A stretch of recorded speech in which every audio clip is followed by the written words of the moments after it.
¿Podemos empezar? ¿Por qué no aprovechar la cuarentena y hacer un buen video de Cristina? Y Ateneo al gobierno y el pueblo al poder. Todo está concatenado con lo otro. Todos somos consecuencia de los mismos aciertos y de los mismos errores. Pese a contar con el 80% de imagen positiva, Néstor no buscó la reelección en 2007 y la candidata fue ella.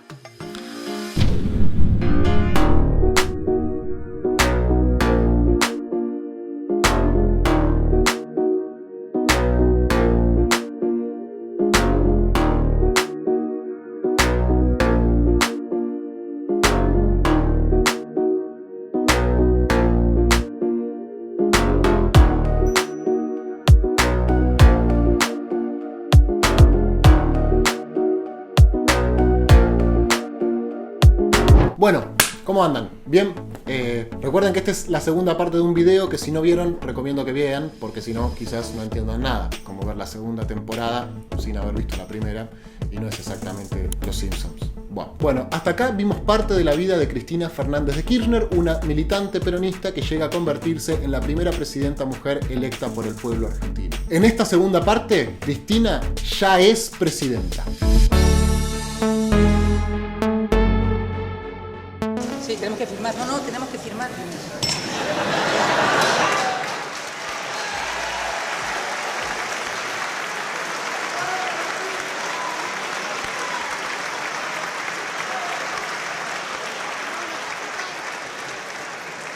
Nunca pude aprender el protocolo.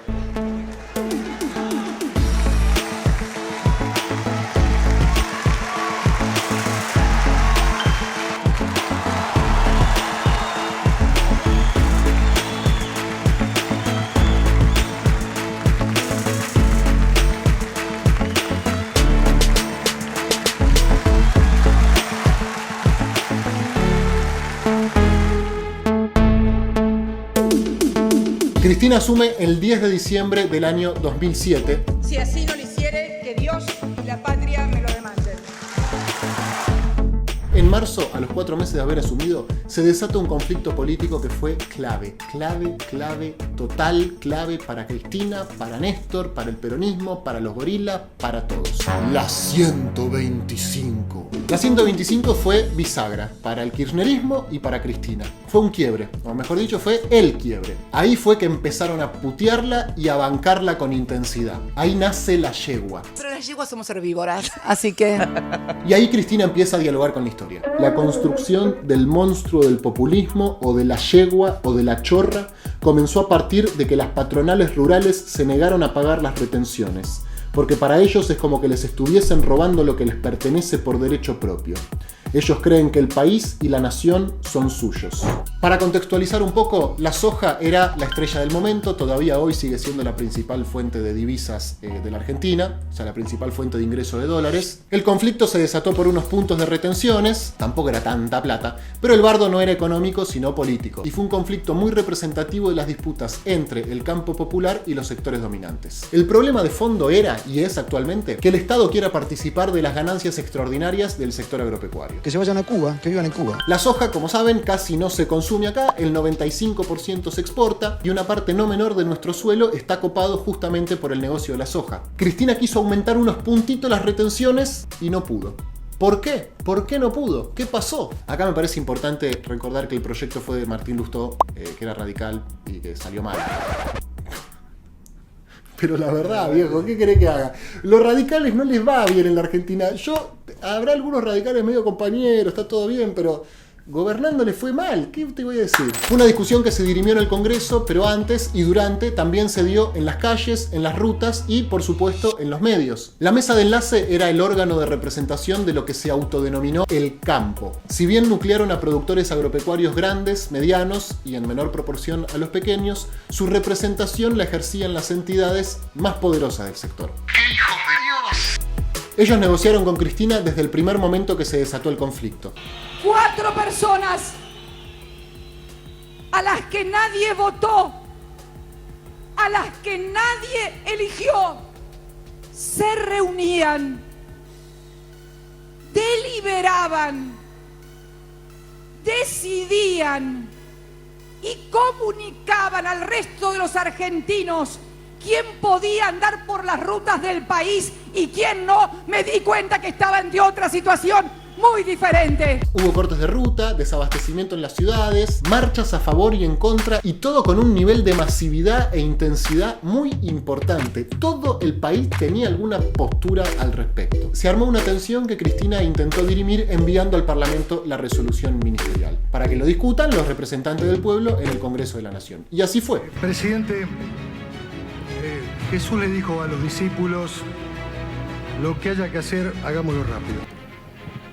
La decisión, que la historia me juzgue. Pido perdón si me equivoco. Mi voto no es positivo. Y ahí fue que empezaron a decir que Cristina estaba terminada, que estaba sola, que estaba aislada, que no tenía poder, que estaba perdida. Bueno, ya hace 12 años que vienen diciendo lo mismo. 5 días después del voto no positivo de Cobos, renuncia el jefe de gabinete de Cristina, que era Alberto Fernández. Cristina y su gobierno muy debilitados. Medio año de gestión y ya le habían renunciado el ministro de Economía y el jefe de gabinete. Muy complicado el gobierno, o por lo menos eso creía la oposición, que se ilusionaba con un Cobos presidente en el 2011 o quizás antes. Vos querés decir que el gobierno de Kirchner va a durar, para mí, 2 años más. O sea que 2 años son muy duros. ¿2? Y esa pinza... ¿Te parece? ¿No son 2, 3? ¿Cuántos son? No sé qué va a pasar después del 28 de junio. Eso es lo que te quería escuchar. Pero no sé qué va a pasar. Hay un señor que se llama Cobos, ¿no? Y viste cómo es Cristina, si le cantás truco, no se va al mazo ni con un 4. Para colmo, en septiembre del 2008 quiebra el Lehman Brothers. Un holding financiero enorme, un tanque de Wall Street. Era el 4º banco de inversión más grande de los Estados Unidos. Tenía 680.000 millones de dólares y de un día para el otro, ¡pum!, quiebra, hermano. ¿Y dónde está la plata? Pues no lo sé, pero yo no la tengo más. Y esto desató una crisis financiera terrible, un caos absoluto que deprimió las economías de todo el mundo, que obviamente tuvo su impacto en la Argentina, pero que gracias a Cristina y a su gobierno no nos hundió como sí hundió a otros países. ¿Por qué? ¿Por qué? ¿Por qué? Porque frente a esta crisis, Cristina se la jugó y tomó medidas muy audaces. Un mes después de perder la votación por la 125, empieza lo mejor de su gobierno. Cristina envía al Congreso un proyecto para estatizar los fondos jubilatorios. Esta medida es fundamental. Antes, las jubilaciones las administraban empresas privadas con un curro que se conocía como AFJP. Máxima tiene otra excelente noticia para todos sus afiliados. Los más reconocidos expertos mundiales en evaluación de riesgo otorgaron al Fondo de Jubilaciones y Pensiones de Máxima la más alta calificación. Los que tenían plata y podían, aportaban y se jubilaban, y los que no tenían plata o tenían trabajos informales se jodían. Logramos recuperar la administración de las AFJP. Esto nos permitió también las tareas de inclusión, las moratorias jubilatorias, que por ahí enojaban a algunos porque decían que no habían hecho los aportes, pero no se daban cuenta que con eso lográbamos mayor poder de consumo, mayor poder adquisitivo de la gente, que retroalimentaba un país en un mundo en que a partir de la crisis del 2008 se había tornado sumamente difícil y complejo. Esta medida es clave, es realmente muy importante. La estatización de los fondos le permitió al Estado tomar control de un instrumento económico fundamental y participar en las acciones de empresas estratégicas. A partir de esta medida se pudieron financiar, por ejemplo, la asignación universal por hijo, el Plan Conectar Igualdad, el Procrear, por mencionar algunos. Los datos son bien gráficos. Hasta el 2008 la Argentina había crecido a tasas chinas. Tenía superávit fiscal y comercial. Oye, despacio, cerebrito. Pero en el 2008, por primera vez desde que gobierna el kirchnerismo, la economía cae. Y si bien Cristina respondió a esa crisis con audacia y con decisión, no pudo evitar la primera derrota electoral. En las elecciones del 2009, en la provincia de Buenos Aires, Kirchner, Scioli, Massa y Nacha Guevara integraron la lista que perdió contra uno que se llamaba Francisco de Narváez. Amigos, amigas, hemos perdido por muy poquito, hemos luchado con toda dignidad en la provincia de Buenos Aires. Pero escucha esto, del 2009 al 2010 el PBI que había caído se recuperó 10 puntos. Argentina laburaba, producía y consumía. Había problemas, por supuesto, como siempre, pero la economía andaba y el Estado cubría a las personas que estaban afuera del sistema. No a todas, pero sí a la mayoría. Es importante recordar el contexto también, porque el mundo se había derrumbado, pero nuestra región tenía una unidad muy potente. Estaba Chávez, estaba Lula, estaba Evo, estaba Correa, estaba Pepe Mujica, esa época. En el año 2010 se cumplían 200 años de la Revolución de Mayo y se llevaron adelante las fiestas del Bicentenario, algo que para Cristina era muy importante. Néstor y yo nos reíamos de su Bicentenario. No, el Bicentenario de esto, y ella le ponía muchas ganas y hizo una cuestión, pero nos reíamos en el buen término. O sea, de buena onda, la gastábamos. Y la verdad que salió fue una cosa impresionante. Tanto que ese día llegamos a la noche, quedamos mi compañera, yo y él, solo. En la mesa Cristina se fue a dormir porque estaba fusilada. Y ahí él dice, los quebramos. Culturalmente los quebramos, dice.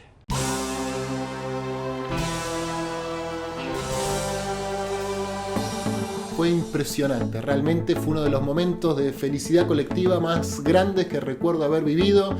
Había millones de personas en todo el país, acá en el Obelisco, muchísima gente celebrando, Cristina, Néstor, Chávez, Lula, Fuerza Bruta, los de TN diciendo no vayan al centro porque hay mucho tráfico. Fue hermoso realmente. La verdad que bueno, Dios quiso que yo fuera la presidenta del Bicentenario, pero... ¡Fuerza América del Sur! ¡Fuerza Latinoamérica! En esos meses también se dan dos hechos políticamente relevantes del gobierno de Cristina. En julio se sanciona y promulga la ley de matrimonio igualitario, una ampliación de derechos civiles muy importante que se dio y aparte fuimos el primer país de la región en hacerlo. Por eso digo que somos una sociedad un poco más igual. Faltan muchas cosas, faltan que toda la gente pueda tener trabajo, buen trabajo, derecho a la seguridad, a la salud, a la vivienda, a la educación, todos. Pero creo que hemos dado y hemos constituido un hito fundamental en el camino de la igualdad. Y en septiembre, Cristina anuncia la reestatización de Aerolíneas Argentinas, nuestra aerolínea de bandera. Para poder garantizar el servicio, la comunicación y para poder garantizar la subsistencia de nuestra aerolínea de bandera. Fue un momento de mucha euforia y de mucha esperanza, pero fue seguido por uno muy triste, probablemente el momento más triste de este video, seguro. El 27 de octubre del 2010, a la mañana, en Calafate, muere Néstor.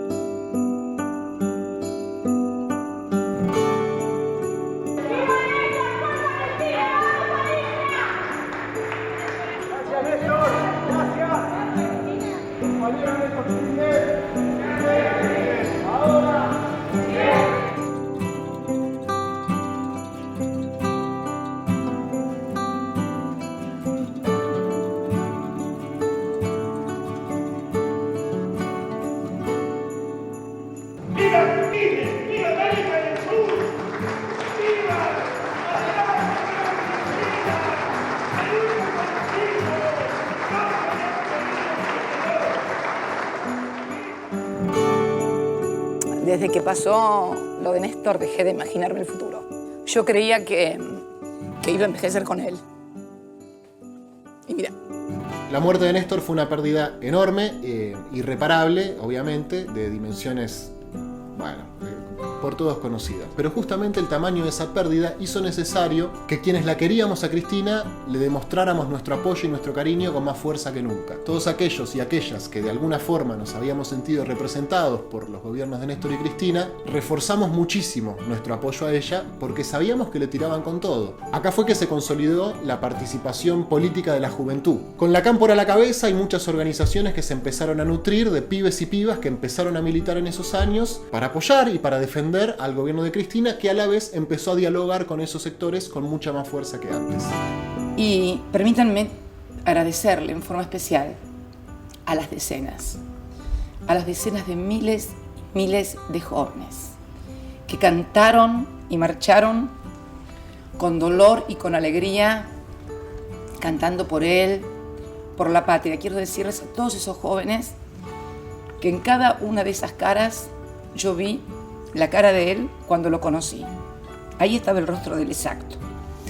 Y decirles a esos jóvenes que tienen mucha más suerte que cuando él era joven, porque están en un país mucho, pero mucho mejor.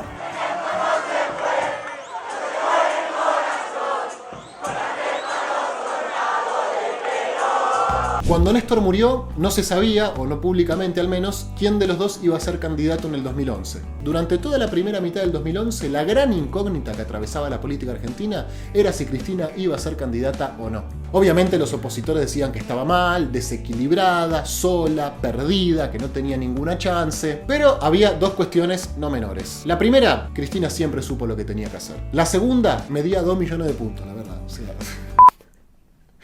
una cosa que tocaba este micrófono y lo volvía candidato, era el huracán Cristina, era una cosa impresionante. Así que el 21 de junio del 2011, en este acto, Cristina confirmó que buscaría la reelección. Yo siempre supe lo que tenía que hacer y lo que debía hacer.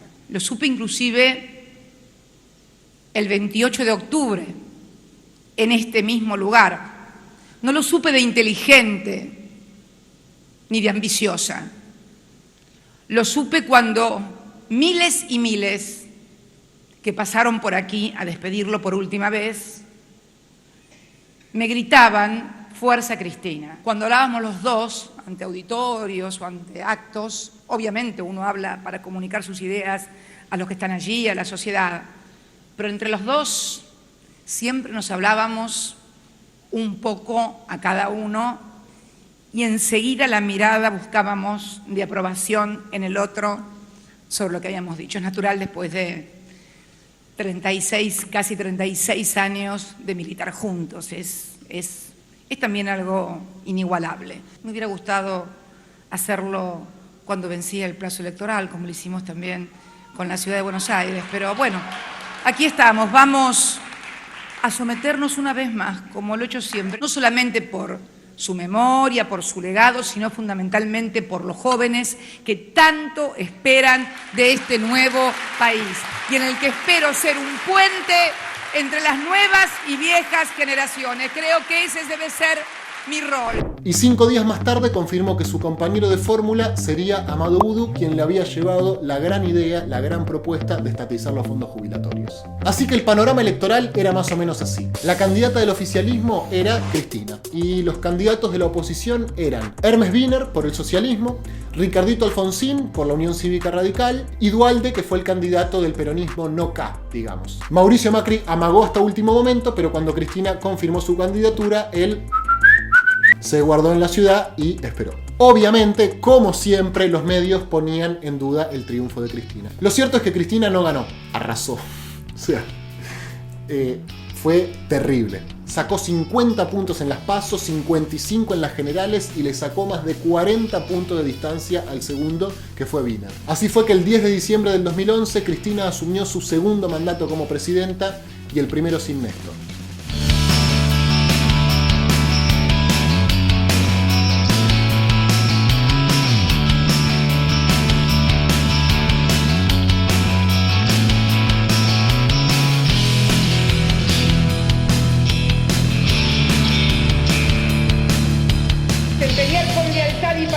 El cargo de Presidenta de la Nación y observar y hacer observar en lo que de mí dependa la Constitución de la Nación Argentina. Si así no lo hiciere, que Dios, la patria y Él me lo demanden.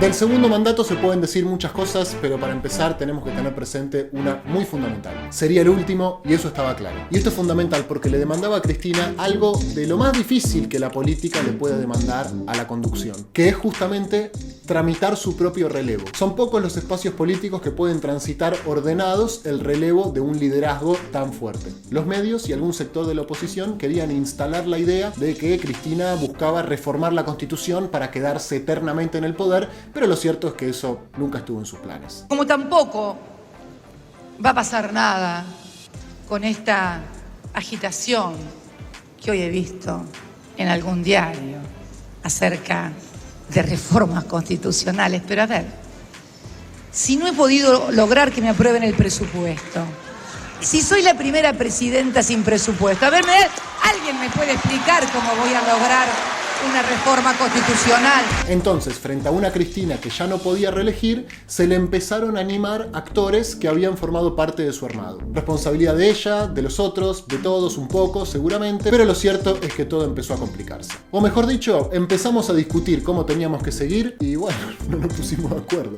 En esos primeros meses del 2012 se vuelve evidente una pelea y una fractura con el sector del sindicalismo que conducía Hugo Moyano, que era el secretario general de la CGT. La economía ya no crecía al mismo ritmo, Cristina no tenía reelección y las balas empezaron a entrar. El año 2012 también fue un año muy intenso en lo que hacía la agenda de la ley de medios, ley que había sido promulgada en el 2009, pero cuya aplicación se judicializó hasta llegar a la Corte Suprema. La Corte Suprema falló a favor de la ley y le estableció al Grupo Clarín una fecha límite para adecuarse a la misma. La fecha era el 7 de diciembre, el 7D. Que fue un descanso que nos comimos, la verdad. Hubo mucha expectativa por parte de los funcionarios y por parte de la militancia, pero llegó el 7D y no pasó nada, básicamente. Y justo un mes antes, el 8 de noviembre del año 2012, se da el primer cacerolazo fuerte y masivo contra el gobierno de Cristina. No me saqué los pantalones por el calor, me siento con los pantalones bajos. Yo quiero venir a esta marcha porque creo que es el último manotazo de lo que no debemos perder, que es la libertad de expresarnos. Algo que ha sido absolutamente deportivo, hoy se llama Evita Capitana. Mañana que vamos a tener, en vez de los Pumas, a los descamisados de Perón. Yo me quiero ir todos los años de viaje a Punta del Este. No me dejes. Un logro político y económico de ese 2012 fue la recuperación de YPF, una empresa estratégica que era la más grande del país. Hubo algunas conquistas importantes, como el programa Procrear para la refacción y construcción de las viviendas, pero lo cierto es que las cosas se empezaron a complicar. Del año 2013 hay varias cosas para destacar. La primera, Francisco, un papa argentino y peronista que no estaba en los planes de nadie, y generó cierta desorientación porque Bergoglio, antes de ser embestido como Francisco, tenía bastantes choques con el kirchnerismo y era bastante querido y era como una referencia de la oposición, una referencia para los opositores, mejor dicho. Con esto muchos flasharon que su papado le daría algo así como fin a el protagonismo de la figura de Cristina como la principal referencia de la política argentina. Básicamente flasharon que esto era como un señalamiento divino para derrotarla. Pero Francisco sorprendió a todos y Cristina rápidamente viajó a Roma y por primera vez se encontraron en el Vaticano un papa peronista y una presidenta peronista. ¿Y cómo fue ese encuentro? Fantástico, básicamente. Azucarero. Bueno.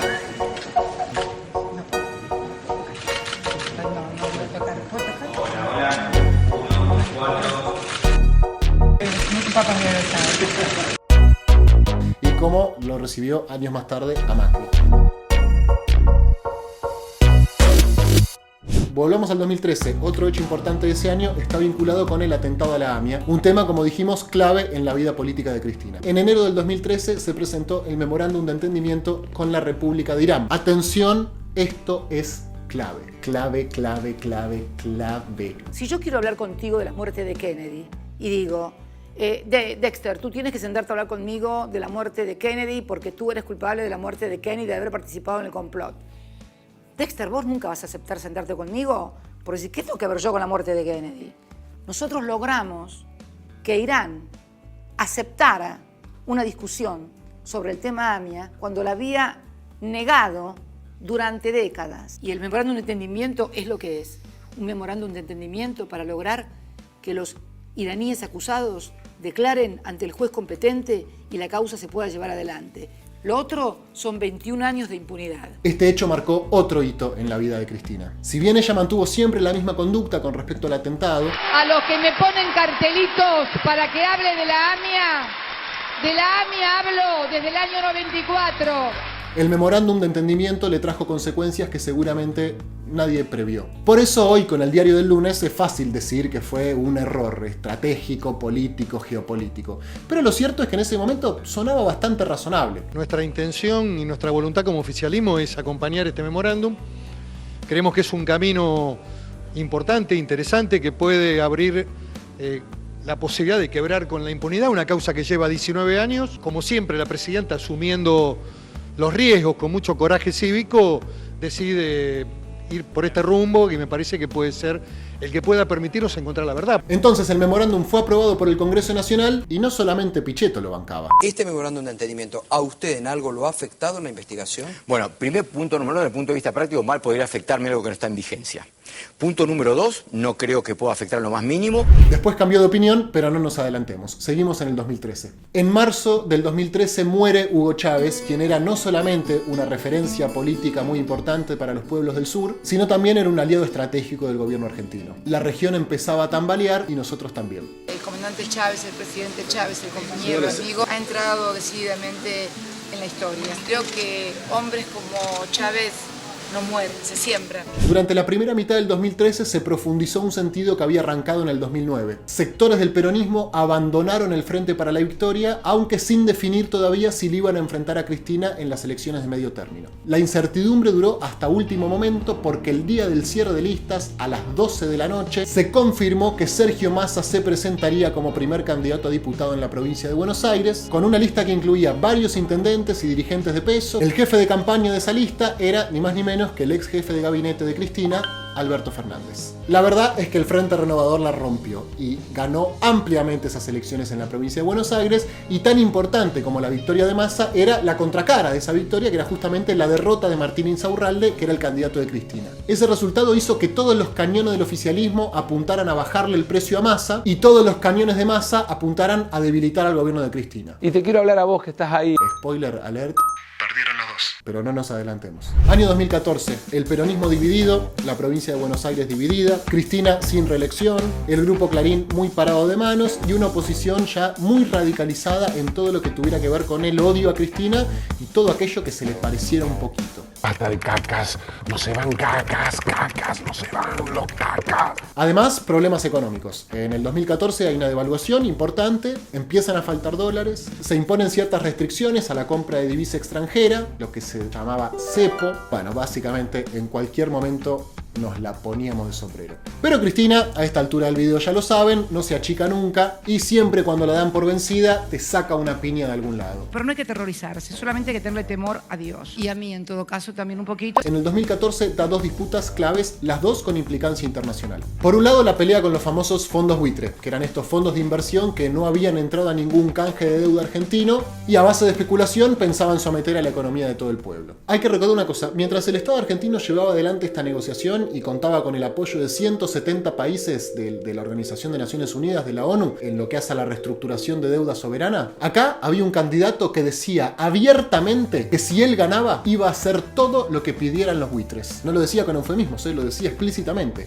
Hay que sentarse y hacer lo que Griesa diga. Por otro lado, a fin de año, Cristina dispone el despido de Jaime Stiuso, el espía que manejaba la CIDE desde hacía 34 años, de estrecho vínculo con el fiscal Alberto Nisman y de estrecho vínculo también con la Embajada de los Estados Unidos, país donde reside actualmente. A fines del año pasado, produje el desplazamiento de algunos altos funcionarios, algunos de ellos que venían desde el año 1972. Yo sostenía siempre que la AMIA era un complicado tablero de ajedrez de la política internacional. Hoy siento que, además de ese tablero de ajedrez, es una telaraña. Así arrancamos el año 2015, el último de su segunda presidencia. Calor, enero, Buenos Aires, mucha gente de vacaciones, incluyendo al fiscal Nisman, que estaba con su hija en Europa, a quien deja varada en el aeropuerto de Barajas, en Madrid, y decide volver intempestivamente a la Argentina. Lo primero que hace cuando llega es presentar una denuncia contra Cristina acusándola de encubrir a Irán. Dice Nisman que tiene pruebas para demostrar que, a través del memorándum de entendimiento, Cristina hizo un pacto con los iraníes para hacer caer las alertas rojas de Interpol y los pedidos de captura que había sobre los sospechosos. Bad information. Bad information. Obviamente genera una conmoción impresionante. Yo lo que he hecho es radicado una denuncia, podían no haber pedido declaración indagatoria. Respecto a unas personas con las cuales entendí, entre ellos la señora presidenta, el canciller y otras personas más, que había elementos ya muy concretos, avancé la indagatoria.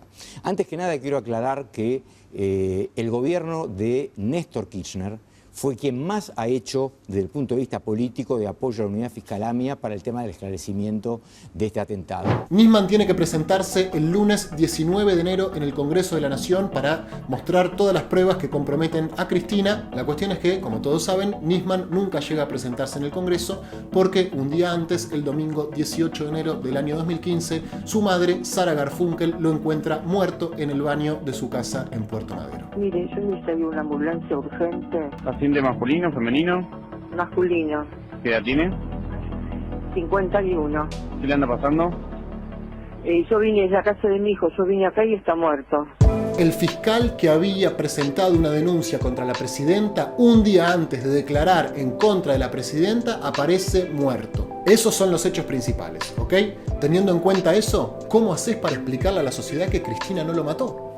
¿A quién perjudicaba más la muerte del fiscal Nisman?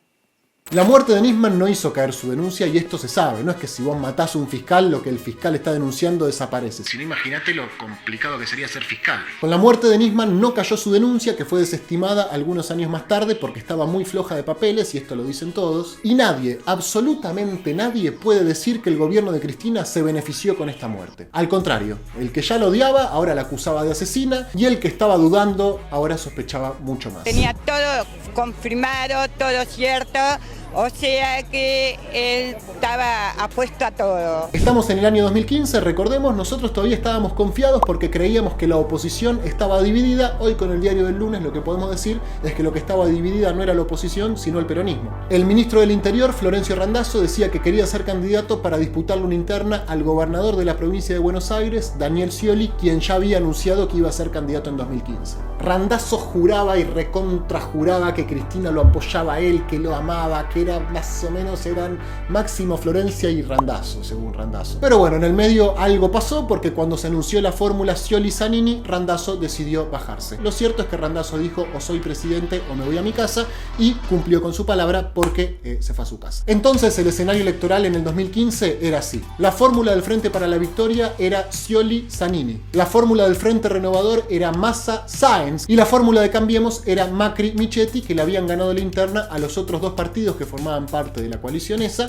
que era Elisa Carrió por la coalición cívica y Ernesto Sanz por el radicalismo. Uno puede buscar mil explicaciones para esta derrota. La verdad que los motivos son varios y son diversos, pero hay algo que es muy evidente y es la disputa por la conducción y la división del peronismo. Massa sacó 20 puntos a nivel nacional, Felipe Solá sacó más o menos 20 puntos en la provincia de Buenos Aires, pero perdimos todos, porque ganó Macri y ganó Vidal y Marcos Peña.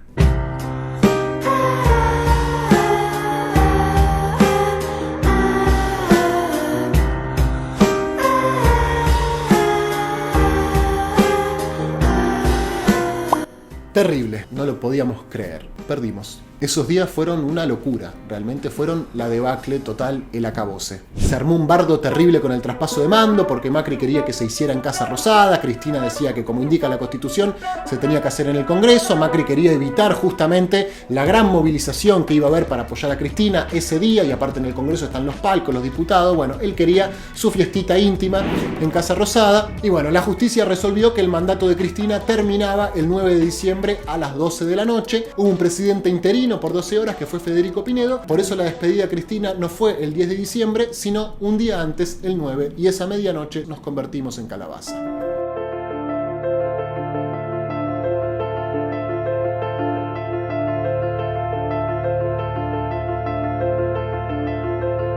Y decirles, mis queridos compatriotas, que cada uno de ustedes,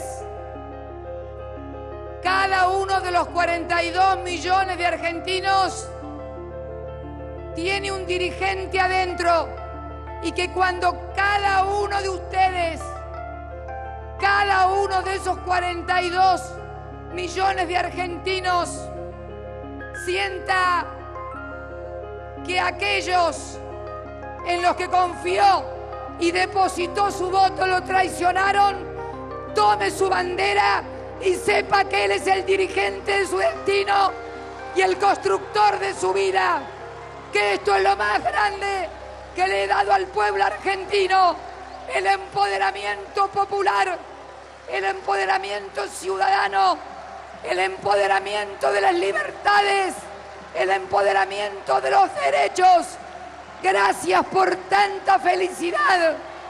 Gracias por tanta alegría. Gracias por tanto amor. Los quiero, los llevo siempre en mi corazón. Y sepan que siempre voy a estar junto a ustedes. Gracias a todos.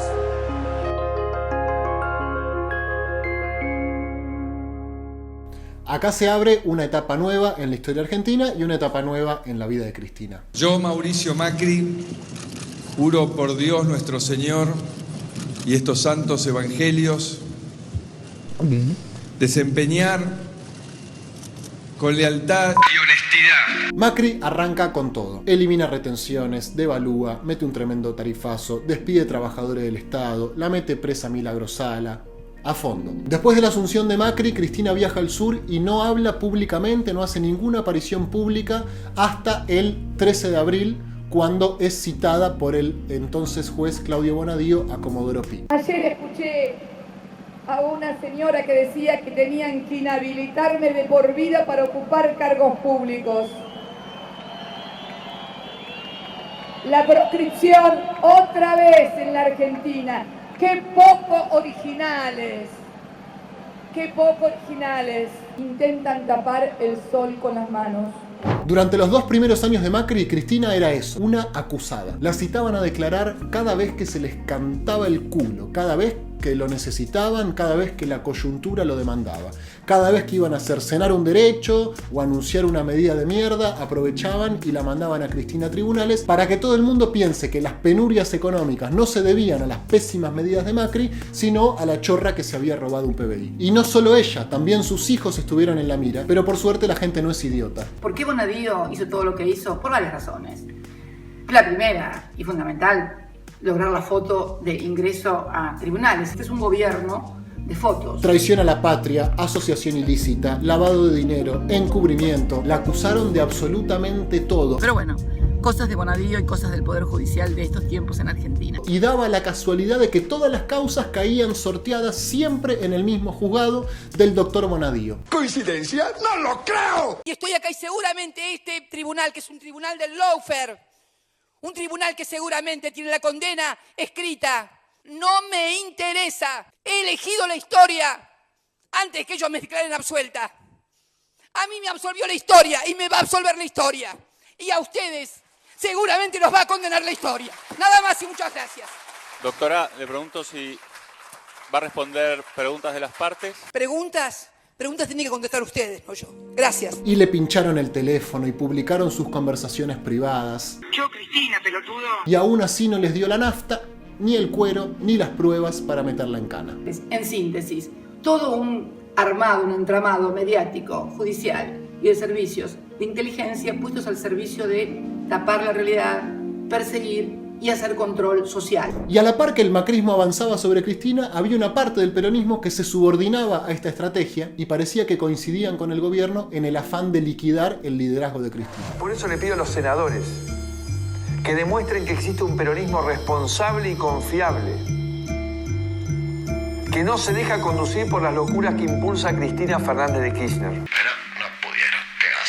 Aún así, en el 2017 Cristina volvió a presentarse, después de haber sido 2 veces presidenta, después de haber seguido con la plaza llena y todo lo que ya vimos. Decidió presentarse con todas en contra: los servicios, los medios, la justicia, el gobierno, sectores del peronismo, todo. Y encima lo hizo con una fuerza política propia, Unidad Ciudadana, porque Randazzo quería ir una interna contra Cristina en el PJ, quería disputarle una interna a ella, y Cristina le dijo más o menos: Anda a laburar, pedazo de muerto de hambre, mirá si te voy a dar una paso a vos. No se lo dijo así, ¿no? Pero lo cierto es que dijo: no, yo no voy a ir a ninguna interna con Randazzo, voy a ir por afuera. Algo que fue muy criticado por los que siempre supieron explicarle a Cristina cómo se hace política en la Argentina, y que confirmaron que estaban en lo cierto cuando finalmente Cristina perdió las elecciones en octubre del 2017 contra Esteban Bullrich. El real, no el del Zoom, o sea, el original. Sí se puede. Sí se puede. Randazzo sacó 5 puntos, ¿no? Esto también está bueno decirlo. 1, 2, 3, 4, 5. Pero con Cristina no podés confiarte nunca. Perdió, sí, es verdad, pero sacando 40 puntos en la provincia de Buenos Aires. Y conservando así varios municipios importantes. Massa, que también se presentó, sacó 10 puntos. Sumá 40 más 10 y te da 2019. En el 2018 la economía de Macri se fue a la mierda. Todo se fue a la mierda mal. Y terminamos yendo al FMI. He decidido iniciar conversaciones con el Fondo Monetario Internacional. Otra vez. Pero el peronismo seguía dividido, entonces las chances de ganar las elecciones eran mínimas. Terminamos el 2018 con una recesión galopante, con la inflación más alta de los últimos 30 años, mega devaluación, endeudamiento, todo mal. Las cosas hoy en el mundo no se miden por si me gusta Obama, o me gusta Bush, o me gusta Xi Jinping, o me cae más simpático Putin. Si vamos a hablar de economía, quiero ver los números. No se sabía cómo se iba a organizar la oposición para enfrentar a Macri y a la Leona Vidal, la candidata invencible. Ay, mirala, qué linda esa nena. Y aparezco y digo, ay, llegó ella, mirala. Así arrancamos el 2019, sin saber si Cristina va a ser candidata. ¿Qué va a ser Massa? ¿Qué va a ser Labaña? ¿Qué va a ser Urtubey? Ya pensábamos todos en el balotaje, ¿viste? Si Cristina llega al balotaje contra Macri, ¿Massa la apoyará? Y si es Massa el que llega al balotaje contra Macri, ¿Cristina lo va a apoyar? ¡Qué nervios! ¡Qué nervios! Primero Cristina sacó un libro. Sinceramente. Y con eso sacudió bastante el escenario. Hasta subió el dólar el día que presentó el libro y decían que la culpa era de ella. Un libro, ¿entienden? Un libro. En la época del Big Data y las redes sociales y los trolls de Marcos Peña y la mar en coche. Un librito. Lo presentó nada más y nada menos que en la Feria del Libro de la Sociedad Rural y después giró por todo el país y a cada lugar donde iba a presentar el libro, miles de argentinos la iban a recibir y a expresarle su cariño y gratitud. Así que de esta forma nace una nueva Cristina que es la escritora. Y este libro, además de ser el libro más vendido de todo el año, de toda la industria editorial del año pasado, también fue la primera estrategia conjunta que volvieron a tener Alberto y Cristina. La idea del libro fue de Alberto, él fue quien le dijo a Cristina que tenía que escribir un libro para contar su historia, su versión de los hechos. Y cuando los libros son buenos, ¿qué pasa? Bueno, se hacen películas. En este caso no se hizo una película, pero después del libro vino un video. Le he pedido a Alberto Fernández que encabece la fórmula que integraremos juntos. Él como candidato a presidente y yo como candidata a vice.